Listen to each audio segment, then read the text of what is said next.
Hi JEE aspirants. So അങ്ങനെ finally JEE Main 2026ന്റെ registration process open ആയിട്ടുണ്ട്. JEEmain.nta.nic.in എന്ന വെബ്സൈറ്റ് വഴിയാണ് നിങ്ങൾക്ക് രജിസ്ട്രേഷൻ ചെയ്യാൻ സാധിക്കുക.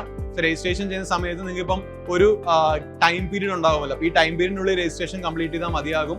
അല്ലാണ്ട് നിങ്ങൾക്ക് ഒരു ഫസ്റ്റ് പ്രോസസ്സ് തന്നെ കംപ്ലീറ്റ് ചെയ്യണമെന്നില്ല.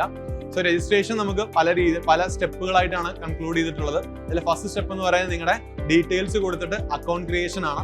അത് വെച്ച് നിങ്ങൾക്ക് ആപ്ലിക്കേഷൻ നമ്പറും പാസ്വേഡും കിട്ടും. ഈ ആപ്ലിക്കേഷൻ നമ്പറും പാസ്വേഡും ഉപയോഗിച്ചാണ് നിങ്ങൾ ബാക്കി രജിസ്ട്രേഷൻ പ്രോസസ് എല്ലാം ചെയ്യേണ്ടത്. അതിന് ഏറ്റവും അവസാനത്തെ സ്റ്റെപ്പ് എന്ന് പറഞ്ഞാൽ ഫീ പേയ്മെന്റ് ആണ്. അപ്പൊ എപ്പോഴും ശ്രദ്ധിക്കേണ്ട കാര്യം, ഫീ പേയ്മെന്റും കംപ്ലീറ്റ്ലി ചെയ്താൽ മാത്രമേ നിങ്ങളുടെ രജിസ്ട്രേഷൻ കംപ്ലീറ്റ് ആകത്തുള്ളൂ. അതിനുശേഷം നിങ്ങൾക്ക് ഒരു അക്നോളജ്മെന്റ് ഇതുണ്ടാകും, ഒരു ഫോം ഉണ്ടാവും. അത് നിങ്ങൾക്ക് ഡൗൺലോഡ് ചെയ്ത് കയ്യിൽ സൂക്ഷിക്കാം.